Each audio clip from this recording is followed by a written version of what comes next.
नमस्कार, मैं मनोज स्वागत करता हूं प्राइम टुडे में। जैसा कि आप देख रहे हैं, जन स्वराज पार्टी के द्वारा आज प्रेस वार्ता का आयोजन किया गया है। आयोजित प्रेस वार्ता में जन स्वराज के कई सदस्य शामिल हुए। इस दौरान जन स्वराज पार्टी के संस्थापक प्रशांत किशोर ने एनडीए और महागठबंधन दोनों पार्टियों पर जमकर बरसे। उन्होंने आयोजित प्रेस वार्ता में प्रेस को संबोधित करते हुए कहा है कि बहुत बहुत धन्यवाद। देखिए, ये बात किसी एक व्यक्ति एक संस्था की नहीं है।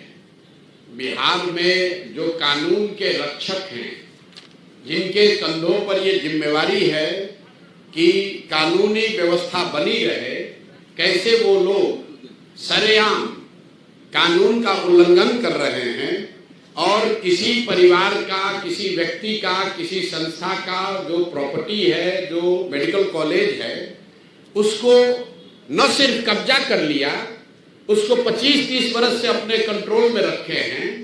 और ये उस दल के अध्यक्ष हैं जो चाल चरित्र चेहरा की बात करता है। ये वो दिलीप जायसवाल हैं जो बीजेपी के अध्यक्ष हैं और साथ ही राबड़ी देवी के मुंह बोले भाई भी हैं। ध्यान रखिए, ये कब्जा इसलिए नहीं किए हैं कि ये बीजेपी के अध्यक्ष है। ये कब्जा इसलिए कर पाए हैं कि हमाम में सब नंगे हैं। ये सारे नेता एक साथ मिलके, जिसमें राजद के लोग भी शामिल हैं और जिसमें भाजपा के लोग भी शामिल हैं। सुबह शाम राजद का नेतृत्व ये कह रहा है कि हम लोग भाजपा से लड़ाई लड़ रहे हैं और भाजपा का अध्यक्ष, राज्य का अध्यक्ष, उसने एक सिखों के कॉलेज को जबरदस्ती कब्जा किया हुआ है। उसको राजद की इतनी बड़ी नेत्री राबड़ी देवी कह रहे हैं कि मेरा मुंह बोला भाई है और उनके मुख्यमंत्री रहते हुए ये कब्जा हुआ है और उसके बाद लगातार ये कब्जा बना हुआ है। तो ये दिखाता है कि भाजपा, राजद, जदयू, ये सब when it comes to personal proprietary, व्यक्तिगत लाभ की जहां बात आती है तो ये सब लोग आपस में मिल जाते हैं। आपने सरदार मौलेश्वर सिंह के बच्चों से सुना, लीगल स्थिति आपने सुनी।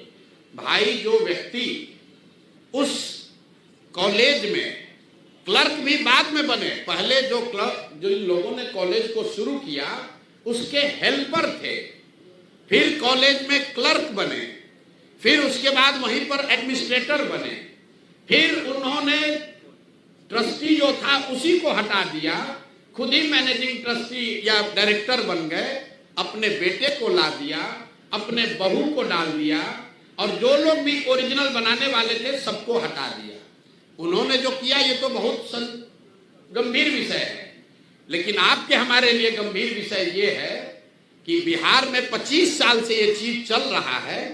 आज तक न किसी ने आवाज उठाई, न उन पर कोई कार्रवाई हुई, न उस आदमी को कोई डर है, बल्कि वो आदमी क्लर्क से बढ़ते बढ़ते अब भाजपा का यहाँ का अध्यक्ष बन गया है। ये कैसे संभव है? ऐसा नहीं है कि बीच में मामला उठा नहीं है। एक व्यक्ति राजेश शाह की इसमें संदिग्ध हत्या भी हुई है, उस पर केस भी हुआ है। उस परिवार के लोग मुख्यमंत्री के दरबार में नीतीश कुमार से आकर मिले हैं। नीतीश कुमार ने आज उस पर जांच की बात कही है और जिस एसपी ने साहब को, ये दिलीप जायसवाल को क्लीन चिट दिया है, अपेरेंटली उन्हीं की पत्नी के बारे में कहा जा रहा है कि उसको मेडिकल कॉलेज में एडमिशन देके उनको MBBS कराया गया है। तो ये जो पूरा मॉडल है कि इस कॉलेज का इस्तेमाल राजनीतिक लाभ और पैट्रोनेज के लिए खुलेआम 25 साल से किया जा रहा है। अब एक आंकड़ा सुनिए, 50 से ज्यादा पॉलिटिकल लोगों के परिवार के लोग, एक तो नहीं, 50 से ज्यादा अलग अलग पॉलिटिकल परिवार के लोग, उनके बच्चे, उनके परिवार के सदस्य बिना किसी एडमिशन टेस्ट के मैनेजमेंट कोटा से इस कॉलेज में उन्होंने एडमिशन लिया, वहां से मेडिकल की उनको डिग्री मिल गई और वो सब दिलीप जायसवाल को बचाने और मदद करने में लगे रहे। जब भी पिछले 25 वर्ष में दिलीप जायसवाल को कोई परेशानी हुई, जिससे भी परेशानी हुई, उस व्यक्ति को, वो चाहे राजनीतिक नेता था या पत्रकार था, पुलिस वाला था, जुडिशरी का था, या तो उसको पैसे और बल से दबाया गया, अगर नहीं हुआ तो उसके परिवार में किसी आदमी को मेडिकल में सीट देकर इस आदमी ने मैनेज किया। और इतनी बड़ी बात 25-30 साल से लगातार चल रही है और किसी की हिम्मत नहीं है कि दिलीप जायसवाल पर सवाल उठाए। तो जन सुराज ने तय किया है कि हम लोग इस मामले को न सिर्फ उठाएंगे बल्कि इसको समाज में, जनता के बीच रखेंगे। जैसा गिरी जी ने बताया, इसकी लीगल लड़ाई लड़ेंगे। हर उस दरवाजे पर जाएंगे जहां पर इन्होंने अपने रसूख का इस्तेमाल करके कहीं न कहीं धांधलेबाजी की है। ये अब इससे बच नहीं सकते। मैंने ये एक छोटा सा बाइट दिया था, उसके बाद से दिलीप जायसवाल चुपचाप बैठे हुए। अब आपकी ये जिम्मेवारी है कि जितने आप लोग पत्रकार हैं, तो जो भी भाजपा का प्रवक्ता आता है या जो भाजपा का नेता है अपने को बहुत चाल चरित्र चेहरा वाला बता रहा है, उससे जरा पूछिए कि भाई तुम्हारा अध्यक्ष उस पर सीधे सीधे गबन और जबरन माइनॉरिटी कॉलेज को कब्जा करने, उस कॉलेज का संसाधनों का व्यक्तिगत लाभ के लिए उपयोग करने, हर तरह के गलत काम करने के लिए उसका आप उपयोग कर रहे हैं, उस पर आपका क्या टीका टिप्पणी है? और हत्या का भी उन पर आरोप है, एफआईआर है।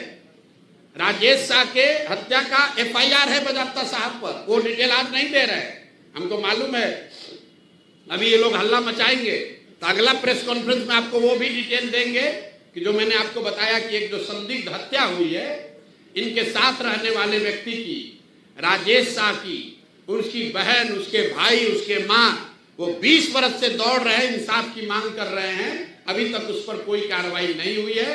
कैसे उस केस को पूरा मैनिपुलेट किया गया। 2007 की ये घटना है। कोर्ट में वो शाह के पत्नी का, बहन का स्टेटमेंट है, हम पढ़ के सुना लेते हैं, सर्टिफाइड कॉपी है। मेरे भाई राजेश शाह की हत्या दिलीप जायसवाल के द्वारा षड्यंत्र करके अपने आदमियों द्वारा करवाया गया है। तो खुद पीड़िता ने कहा है, ये रिकॉर्डेड है, ये कोर्ट का है। 164 है। कैसे साहब मदद किए उसको? 164 का बयान है, जिसकी हत्या हुई है उसके बहन का, और उसके बाद पुलिस ने उनको क्लीन चिट दे दिया। जिन्होंने क्लीन चिट दिया उन्हीं की पत्नी उनके कॉलेज में जाकर MBBS डिग्री ले रही है।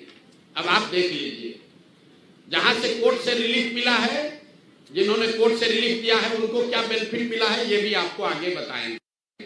तो मेरा दिलीप जायसवाल से और भाजपा में जो लोग भी भाजपा के चाल चरित्र चेहरा विचारधारा की बात करने वाले लोग हैं, उनसे अपील है कि भाई अभी से भी अपना स्टांस क्लियर करो। अगर थोड़ी भी शर्म बाकी है तो पद से इस्तीफा दीजिए, और नहीं तो जो अमित शाह जी हैं, मोदी जी हैं, जो कह रहे हैं कि ना खाएंगे ना खाने देंगे, वो आकर इस पर बताएं कि उनके पार्टी का राज्य का अध्यक्ष, मुखिया, उस पर हत्या का आरोप है, एक सिखों के माइनॉरिटी कॉलेज को कब्जा करने का आरोप है, उस पर बीजेपी का क्या कहना है। और उसके साथ साथ आरजेडी वाले बताएं कि उन्होंने अभी तक इस पर क्या कार्रवाई की है। 25 साल से भाजपा से लड़ने का दावा करने वाले राजद वाले लोग, ये मुसलमानों के रहनुमा बनने वाले लोग, माइनॉरिटी वंचित की बात करने वाले लोग, तुम्हारे राज में सिखों के कॉलेज पर कब्जा हो गया, उसको तुमने मुंह बोला भाई बना लिया, उस पर आज तक टीका टिप्पणी क्यों नहीं की? आपको बता देते हैं क्यों नहीं की कि लालू जी के जो 2 साले थे, जरा जाकर पता कीजिए कि उन दोनों सालों के परिवार के कितने लोग इसी मेडिकल कॉलेज से गलत तरीके से डिग्री लेकर डॉक्टर बने। नाम हम नहीं बता रहे हैं, आप लोग खोज लीजिए, वो अभी जवाब देंगे तो उनको नाम भी जारी करेंगे कि लालू जी के परिवार के कितने लोग उस मेडिकल कॉलेज से डिग्री लेकर निकले। तो मेरे भाई, ये मिली भगत है, सब आपस में मिले हुए हैं और वहां पर एक कॉलेज को कब्जा किया। जिसने आवाज दी उसको या तो मैनेज किया या उसको मार दिया, उसको दबा दिया। करतार सिंह जी जो वहां मैनेजिंग ट्रस्टी थे, उनको केस में फंसाया, जेल में उनके साथ मारपीट की गई, उनको इतना टॉर्चर किया कि करतार सिंह जी किशनगंज छोड़कर भाग गए। जब वो किशनगंज छोड़कर भाग गए, उसके बाद जाकर उनके साथ दबाव में समझौता करके केस विड्रॉ कराया है। तो भाई ये बात पब्लिक डोमेन में आनी चाहिए, भाजपा का भी, उसके साथ जदयू का भी। और एक और बात समझ लीजिए कि 3 बरस लालू जी राबड़ी जी की बात छोड़ दीजिए, अभी नए नए उनके लड़के जो नेता बने हैं, 2 बार जब महागठबंधन की सरकार रही है, दोनों बार स्वास्थ्य मंत्रालय उसका मंत्री राजद के लोग रहे हैं, दोनों बार डिपार्टमेंट राजद के पास रहा है। जदयू वालों से पूछिए कि सुशासन की बात करने वाले नीतीश कुमार 20 साल से यहां शासन कर रहे हो, दिलीप जायसवाल को बगल में बैठाकर चाय पीते हैं, सीटों का निगोशिएशन करते हैं, तो क्या आप मानने को तैयार हैं कि मेडिकल कॉलेज पर अवैध कब्जा करने वाले के साथ बैठकर आप राजनीति कर रहे हैं? तो ये हम लोग का आरोप है, हम लोग ने अपनी बात रख दी। अब आपके जो सवाल है वो आप कर लीजिए। इसका दूसरा चरण अभी 7 दिन में जब उनका जवाब आएगा तो फिर जारी करेंगे। इनको छोड़ेंगे नहीं, हर 7 दिन पर लोगों को बताएंगे कि इस आदमी का चरित्र क्या है, और इसके साथ जुड़े हुए लोग चाहे वो भाजपा के हों या राजद के, अब वो बच नहीं सकते हैं। अगर कानूनी तौर पर बच भी गए हो तो पब्लिक के सामने आपको खड़ा करेंगे, और 3 महीना के बाद अगर जनसुराज की व्यवस्था बनी तो आपको, आपके साथ क्या होने वाला है अभी से आप समझ लीजिए।